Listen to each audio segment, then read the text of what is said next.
Bonsoir, soyez les bienvenus. Édition spéciale de votre journal consacré aux élections départementales. Les enseignements du premier tour en Indre-et-Loire et en Loire-et-Cher. La droite est majoritairement en tête de ce premier tour dans les deux départements. La droite qui vraisemblablement reprendra le Conseil général d'Indre-et-Loire dimanche prochain. Ses candidats sont arrivés en tête dans quasiment tous les cantons à l'exception d'Amboise, Montlouis et Langeais. Langeais où c'est le Front National qui prend la tête de ce premier tour. La gauche sera absente dans 5 cantons pour ce second tour. La droite est également en tête dans le Loir-et-Cher. 2 de ses binômes sont élus au premier tour. À Montoire et dans la Beauce, Maurice Leroy, le président sortant du conseil départemental, se fait justement réélire à Montoire. Le Front National est l'un des grands gagnants de ce scrutin. Il se qualifie pour le second tour dans 11 cantons sur 15 et arrive en tête du premier tour dans 2 cantons. La gauche enfin paie sa division. Elle sera absente du second tour dans 5 des 13 cantons où les électeurs sont appelés aux urnes dimanche prochain. À l'issue de ce premier tour, elle est donc éliminée dans 7 cantons du Loir-et-Cher. Alors à quoi va ressembler la campagne du second tour? On va le voir et on ne s'y attendait pas vraiment. La présence de triangulaires pour ce second tour, peut-être due au sursaut de participation, 53,5% dans le Loir-et-Cher, un peu plus de 50% en Indre-et-Loire.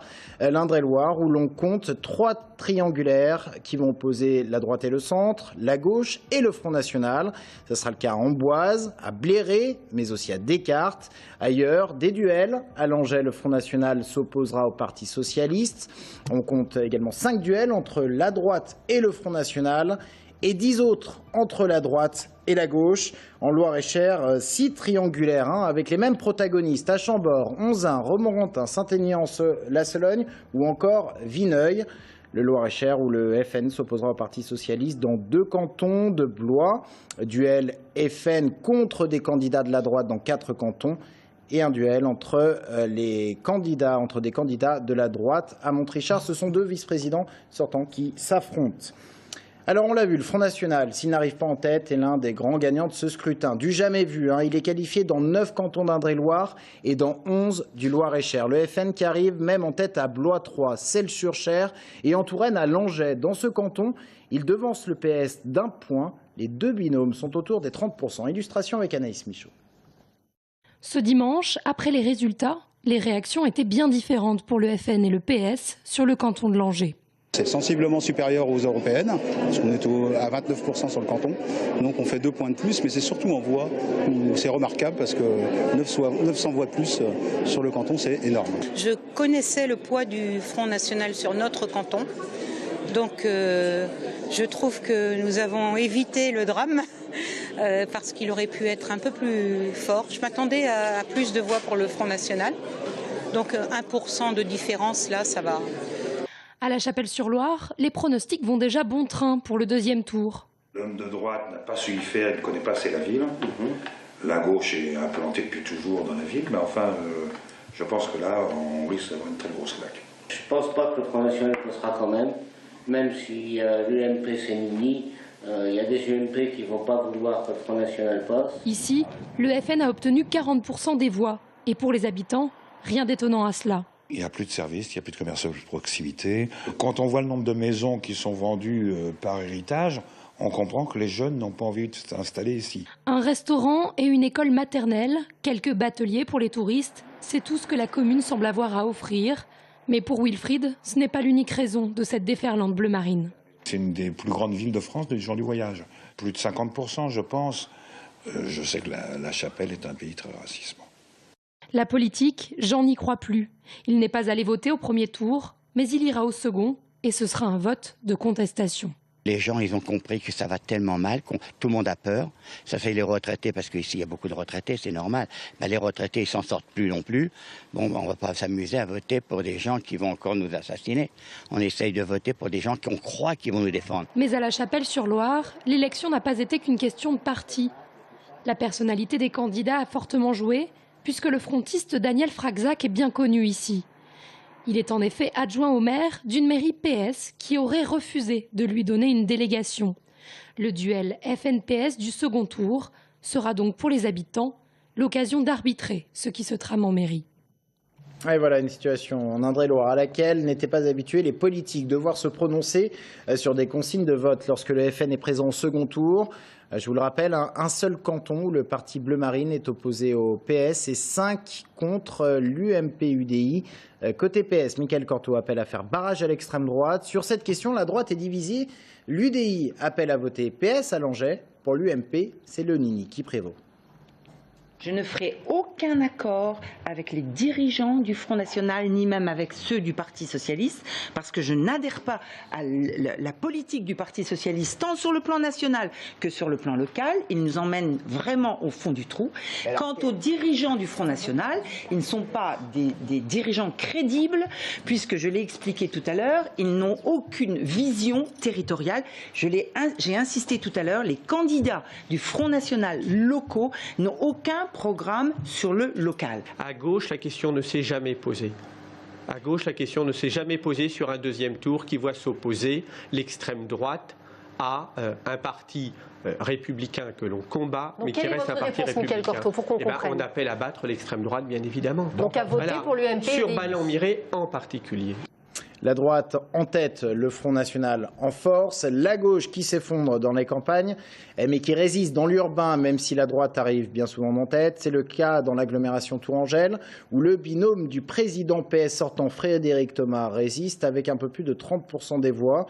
Même cas de figure sur Tour 2, le canton de l'Est de la ville. Le binôme investi par le Parti Socialiste se qualifie pour le second tour, malgré la présence au total de 3 binômes de gauche. Tour 3, c'est au sud de la ville, 30% des voix environ pour la gauche. Et puis même cas de figure sur Tour 4, le canton de l'Ouest, où on aura un duel droite contre gauche à Tours. Ce seront donc des duels droite contre gauche partout.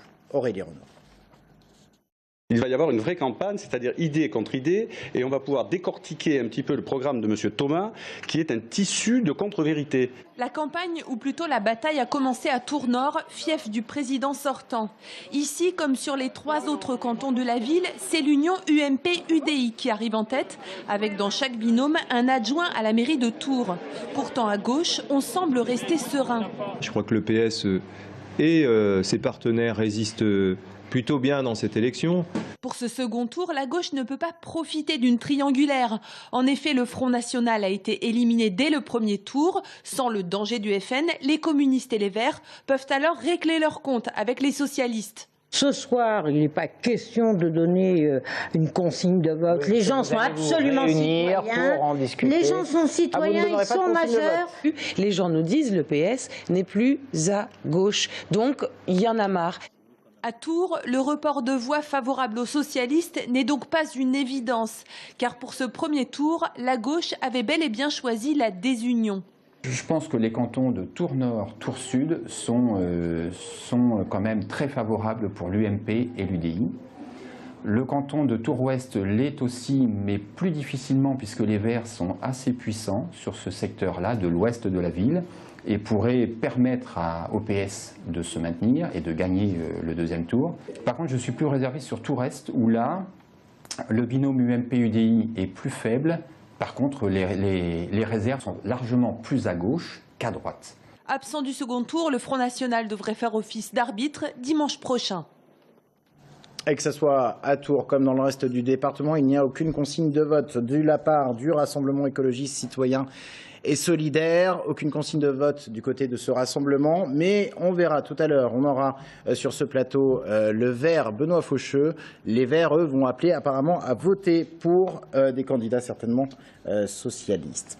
Autre canton urbain, celui de Joué-les-Tours. Duel gauche-droite pour ce second tour.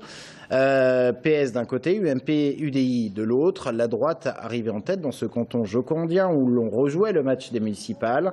Le Front National a raté de peu la qualification avec 23,75% des voix.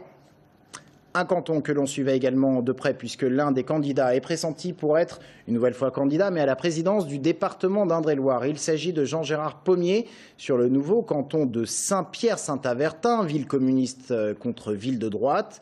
Près de 40% des voix pour le binôme de droite, contre 18% pour Martine Belnou, vice-présidente communiste sortante. C'était le match attendu. Eh bien, ce sont les socialistes qui se sont qualifiés au détriment de Martine Belnou. Les communistes ne seront donc plus présents au Conseil conseil général d'Indre-et-Loire. On va écouter tout de suite l'UMP Jean-Gérard Pommier qui parle à l'issue de ce premier tour. C'est une soirée de satisfaction d'être en tête du premier tour dans le canton, mais je dirais une soirée de responsabilité par rapport à l'enjeu du deuxième tour qui est loin d'être acquis. Et puis autre présidentiable qui pourrait sortir du bois, Pierre Louÿs, chef actuel de l'opposition sortante, il pourrait lui aussi être candidat. Il a recueilli avec sa binôme 45% des voix sur le canton de Loches. Il sera opposé au FN au second tour et vous allez l'entendre, sa candidature est peut-être en train de se préciser. Je pense qu'effectivement, y compris ce vote d'inquiétude des territoires ruraux, démontre qu'aujourd'hui, ce sont ces territoires-là qui ont besoin du Conseil général. Et je pense vraiment que le président ne doit pas être de l'agglomération. Le président doit être élu d'un territoire rural. C'est pour ça que je me présenterai à cette présidence. Après, on verra quelle majorité sera là pour m'appuyer. Et puis un autre présidentiable, Jean-Yves Couteau, l'UDI Jean-Yves Couteau, qui était candidat sur Saint-Cyr-sur-Loire, il est qualifié pour le second tour. On l'a vu, non, et puis enfin, que dire des dissidences qui ont retenu l'attention dans la campagne de ce premier tour. Dissidences au sein du Parti socialiste, à Ballon-Miré et à Tours 2. D'abord Ballon-Miré, où Alain Michel, ancien maire de La Riche, s'est maintenu contre un binôme investi par le PS. Eh bien, la gauche s'est ainsi disqualifiée d'elle-même pour le second tour. Vous le voyez, c'est le FN qui lui prend la place. Alain Michel s'est dit profondément affecté à la vue des résultats. Il assume sa responsabilité, mais ne remet aucunement en cause sa stratégie. Il annonce toutefois son retrait du conseil municipal de La Riche. Et puis on l'a vu tout à l'heure également sur le canton de Tours, le canton de Tours 2, Claude-Pierre Chauveau, lui obtient un mauvais résultat avec sa binôme, seulement 6,7% des suffrages. Son canton d'origine était plutôt celui de Tours Sud. Un éclairage sur la situation Tourangelle avec Jacques Benzakoun, directeur départemental adjoint de la Nouvelle République d'Indre-et-Loire. Bonsoir Jacques. Bonsoir Florent. Alors, que dire d'abord, que dire du rapport de force sur Tours? La gauche résiste, mais c'est la droite qui mène à l'issue de ce premier tour. Qu'est-ce qu'on peut attendre pour le second tour? On va avoir à faire des duels très très serrés, intéressants. La droite est effectivement en tête dans tous les cantons, une belle avance. Serge Babary a raison de dire que ses adjoints qui se sont présentés sont plutôt bien implantés, en tout cas ont réussi de bons scores. Après, les socialistes et divers gauches ont bien résisté, vous l'avez dit, effectivement, ils ne sont pas loin. Tout sera question de mathématiques.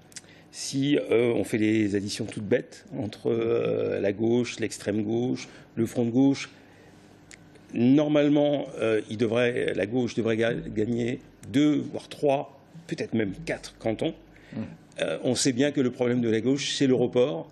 Et là, c'est évidemment pas gagné. Quand on a vu les débats sur votre plateau hier soir et les déchirements entre Josette Blanchet, Frédéric Thomas, Fanny Puel, on se doute bien que ça va être très compliqué, même si il semblerait que les Verts appellent à voter pour le candidat socialiste, notamment, par exemple, sur le canton de Tours-Est, où c'est gagnable pour la gauche. Mais ça va être des combats très intéressants. Et puis on l'a vu, les municipales ont montré que les reports de voix ne se faisaient pas forcément, d'autant plus que Frédéric Thomas est un peu associé à la Germanie. Tout à fait. Donc on verra comment ça va se passer. 3 triangulaires également en Indre-et-Loire. La gauche mène à Amboise, mais la droite mène à Bléré et à Descartes.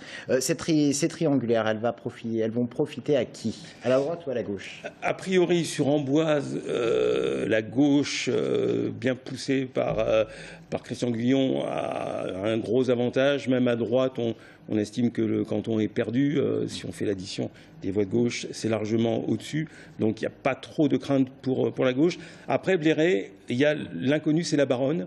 Le maire de Bléré, ancien conseiller municipal de Tours, qui a été il y a très longtemps à gauche, un type qui fait beaucoup de choses, qui a l'air d'entraîner un peu le parti derrière lui. Le fils de M. Louÿs, qui est candidat, a aussi beaucoup d'entrain et est suivi aussi par beaucoup de gens. Le combat va être encore dans un mouchoir de poche, ça va se jouer à quelques points. L'inconnu de ce deuxième tour, ça va être la participation. Vous disiez, Florent, tout à l'heure qu'il y avait à peu près un Tourangeau sur 2 qui avait voté. Est-ce qu'il va y avoir une mobilisation à gauche, à droite? Est-ce que le FN va se laver les mains de tous ces duels qui, pour lui, semblent perdus d'avance, en dehors de celui de Langeais, évidemment? Il y a beaucoup d'inconnus qui vont faire que ça va se jouer à quelques points. Eh bien, on suivra ça. Et puis la campagne est déjà... Merci beaucoup, Jacques. La campagne du second tour est déjà lancée. Et un débat, je vous signale qu'il y a un débat à suivre demain sur notre antenne, celui qui est consacré à l'Indre-et-Loire. C'est à suivre à 19h30 et 22h30. Nous aurons Frédéric Thomas sur le plateau, le président PS sortant, face à Pierre Louot, chef actuel de l'opposition. Et puis un candidat du Front National, celui qui est candidat sur le canton de Langeais, le canton où justement le Front National est qualifié en duel au second tour. Petite particularité, l'UDI qui est normalement associé à l'UMP, l'UMP a affiché sa politique du Nini. En revanche, l'UDI appelle à voter, à faire barrage au Front National et donc à voter pour le candidat de gauche sur le canton de Langeais. C'est une information. Effectivement. Merci beaucoup, Jacques Benzakoun.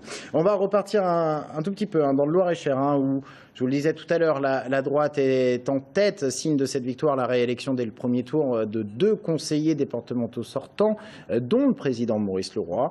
Mais le Front National est également un grand gagnant de ce premier tour, en tête même à Blois-3 et à Celles-sur-Cher, et qualifié dans 11 cantons sur 15. Les réactions hier soir au micro d'Audrey Champigny. Progressons régulièrement. C'est vrai que aux élections présidentielles comme aux élections européennes de 2000, c'est-à-dire en 2012 et ensuite en 2014, eh bien nous avons été le premier en tête de tous les départements de la région centre. C'est le résultat du travail fait par les cadres, par les élus, par les militants, qui ont mené une campagne vraiment très active. Nous avions des candidats partout sur le terrain pendant toute cette campagne. Le vote Front National est une illusion et une impasse. Les solutions proposées par le Front National ne sont pas des solutions crédibles. Le Front National ajoutera du déclin au déclin. Et si on se doit d'écouter cette colère et cette exaspération, on se doit aussi de porter une espérance, de porter des valeurs fortes, d'incarner le courage en politique. Il n'y a eu aucune proximité dans la campagne du Front National. Donc, franchement, c'est bien pour manifestement protester, démontrer que nos électeurs contestent des choses qui ne vont pas bien en ce moment. Et il y en a de nombreuses, il faut le reconnaître, on le sait bien. Pour autant, à nous de démontrer, c'est ce qui explique ce niveau du vote du Front National, j'allais dire dans la plupart des cantons. Et vous dire pourquoi il est plus élevé sur une commune que sur une autre, je n'en ai pas encore fait l'analyse. On est très surpris parfois du niveau, y compris lorsque la droite républicaine est en tête, il y a quand même un score très fort du Front National. Alors bon.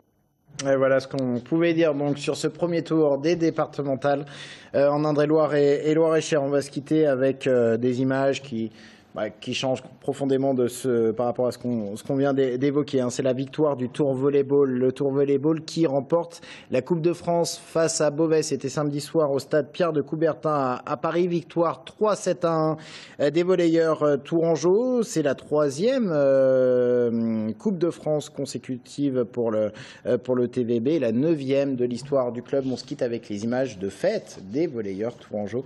Images filmées par Thomas Blanc.